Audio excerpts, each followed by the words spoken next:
first part of this talk is going to concern deep underground military bases and the black budget. Let me first start by emphasizing the black budget. The black budget is a secretive group, basically a secret budget. It garners 1/4 of the gross national product, the entire gross national product of these United States. At present, the gross national product is around $5 trillion, so 1/4 of that's about $1.25 trillion per year. At least 1.023 trillion, and I say at least, is used in black budget programs like deep underground military bases. Presently, there are 129 deep underground military bases in these United States. Anyway, of these 129 bases, they've been building them day and night unceasingly since the early 40s. Some of them were built even earlier than that. These bases comprise basically of large cities underground. They're connected by high-speed monorail magneto-leviton trains that can go up to Mach 2. The average depth of each base is roughly a mile deep. They are basic whole cities hollowed out underground. They are somewhere between 2 2/3 cubic miles and 4 1/4 cubic miles hollowed out underground. You might ask how this is done. Well, right now they have laser drilling machines that can drill a tunnel 7 miles in one day. Obviously, we the public might have information and we're not told about this. So unfortunately, I don't believe these things. The black projects, as we know them, sidestep Congress, which is illegal. Right now, the New World Order is depending upon these bases, and if I'd known it was the New World Order involved, I wouldn't have had anything to do with them. I was lied to rather extensively.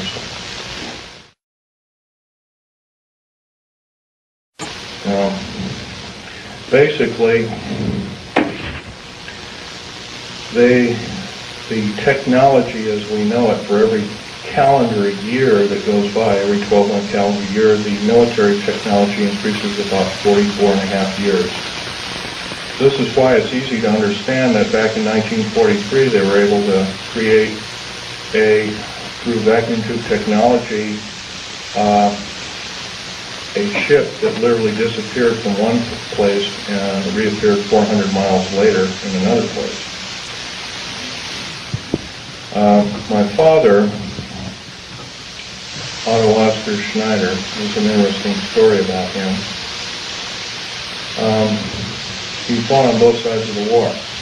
He was originally a U-boat captain. He was captured.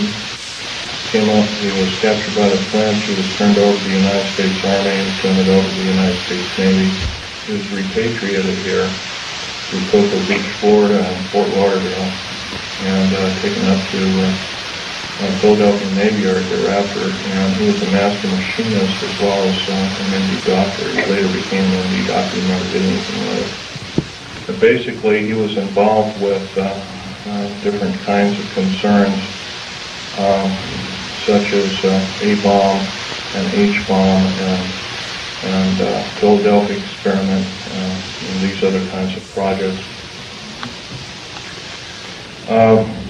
His groundwork, he invented a camera, a high-speed camera that took pictures of the first atomic tests in Bikini Island on 12th of July 1946, to which I have original photographs of, which show unidentified flying objects fleeing the bomb site at a high rate of speed. Bikini Island at the time was infested with things in various depths of its waters. The natives always saw them. The natives had problems with their cattle, basically pigs is what they raised, and other things. Well, this story has never come out. This is basically what happened. So at that time, through General MacArthur and others, they felt that, in fact, General MacArthur was coined in saying the term, the very next war we have will be the war of, not with people from planet Earth, but from aliens or people from other planets. And this man was, if we hadn't had him during World War II, we wouldn't be here today. Anyway, my father had laid the groundwork with theoreticians about the Philadelphia experiment and other experiments. What does that have to do with me? Other than the fact of that, all I can say is that if it wasn't for, he never told us kids this, and he kind of kept it secret until a couple of weeks before he died. I kind of regretfully say that.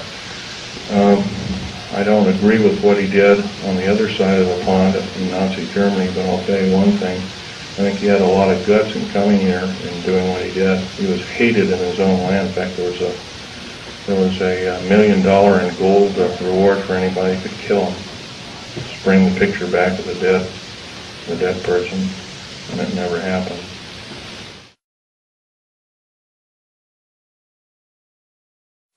Anyway, back to topic number one is dumb bases or deep underground military bases. We've been basically lied to, folks. We've been lied to a long time. Number one, the alien question.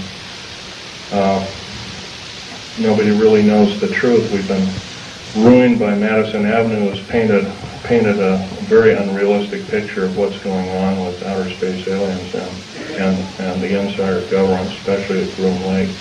This particular facility, the hat shows, this wasn't the original insignia. This is kind of like a local fish wrapper type insignia. The original insignia had a skunk on it because that was part of the infamous skunk words. So anyway, this particular base originally is housed up to 117 live alien critters, or whatever you want to call them. Right now, it's not housing much of anything. Most of the stealth hardware has been removed. They moved it over to Kirtland Air Force Base. First of all, I want to tell you about aliens and the alien agenda. Back in 1954, under the Eisenhower administration, the federal government decided to circumvent the Constitution of the United States and form a treaty outside of the borders of the United States, within the borders of the United States, basically a treaty from entities outside of the borders of the United States, and it was supposed to be secret. It was called the Greada 1954 Treaty, G-R-E-A-T-A, Greada 1954 Treaty. That basically said that the aliens could take a few cows and test their implanting techniques on a few human beings, but they had to give detailed lists of the people involved, etc., etc. Slowly but surely, the outer space aliens slowly altered the bargain until they decided they wouldn't go by it at all. And back in 1979, this was a reality. The firefight occurred kind of quite by accident. I was involved in, we were building an addition to the deep underground military base at Del State, New Mexico, which, by the way, is probably the United States' deepest base. It goes down 7 levels over 2.5 miles deep. But at that particular time, we had drilled 4 distinct holes in the desert ground, and we were going to link them together with shape charge explosives. And then we were going to basically blow out large sections at a time. Well, when I was my job at that time was to go down in these holes, gather rock samples, check them for their particularity, or particle count, give a detailed account of what kind of chemical explosive or plastic explosive to use, and we'll go from there. As I was headed down there, to my total surprise, outer space aliens, otherwise known as large grays, I was petrified, as most people might be. The only thing I could think of doing at the time was shooting at them. I killed 2 of them, but by the time I could reload and refire at that time, I had a Walter PPK sophisticated pistol. I was an engineer, so I didn't feel I had to carry a gun underground. And I always carried this particular one. It's nice and small, and it's quite effective. But anyway, I killed a couple of these things. And at that time, there was several other groups of people down there. It's about 30 people total, and 30 to almost 40 or more came down there, and they all got killed. Basically, what had occurred was that we surprised a whole under mountain base of existing aliens, and later I was to find out that we are not the highest on the food chain. These aliens have probably been living on our planet for different groups of aliens anyway, the short and the tall grays at least for 1 million years living here. And this could explain a lot of the theory behind the ancient theory of ancient astronauts and these other kinds of things like that. Might also explain the bloodthirstiness of different kinds of native populaces like the Aztecs, etc., Olmecs and whatnot. Anyway, I got shot basically here, and their kind of weapon wasn't really a gun-like thing. It was kind of like a box that they had on their body that they could manipulate. And it burned a hole in me, and it split my ribs apart, and kind of gory and all that kind of stuff. But anyway, it also gave me a high dose of rather nasty cobalt radiation. And I have cancer to this day. It's probably a result of it, although I can't prove that. Okay, the second part of my talk is topic number 2, and includes basically how this all occurred. How could we have possibly gotten involved? Well, we finished working with, we basically were beaten down by World War II, and I guess we were figured to be rather vulnerable as a populace in the world, which we were at the time. And I'm sure this is probably why we at our weakest point later found out to be vulnerable indeed, and so we were basically attacked. And of course, I think some of us, how many people here are familiar with the crash at Aztec, New Mexico? Raise your hand. In 1947, sometime in July of 1947, there was a large crash of a flying saucer. I believe it had 7 or 8 alien critters, or whatever you want to call them, aliens in them. One survived, and I believe 6 or 7 were, I don't know the whole story about the whole thing. And one of the artifacts I have here on the table was when I was a young child. I was about 14 at the time. I had a friend of my father was Sir Johnny Rawlins. He was head of British Naval Intelligence.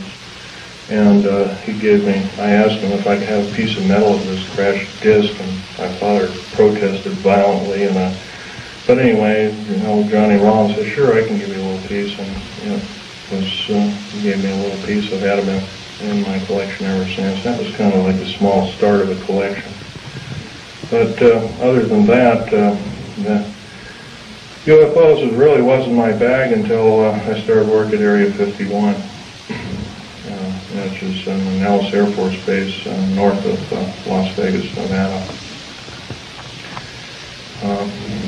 Going back in 1979 in a firefight, it took me about 2.5 years to recuperate, enough that I could go back to work. But I did. I survived, and I went back to work. Through Morrison Knudsen at EG&G, and Bechtel and Page and other construction outfits at the time. Anyway, at Area 51, they were testing all kinds of very peculiar spacecraft. I think you're also, how many people here, for instance, are familiar with Bob Lazar's story? Good. That's a good group indeed. I'd suggest more of you buy his, or obtain his tape, or borrow his tape, and read some of the publications. He was a physicist who worked at Los Alamos National Laboratory. at Area 51, trying to decipher what was the propulsion factor of basically these alien spacecraft, these discs and other kinds of type of craft.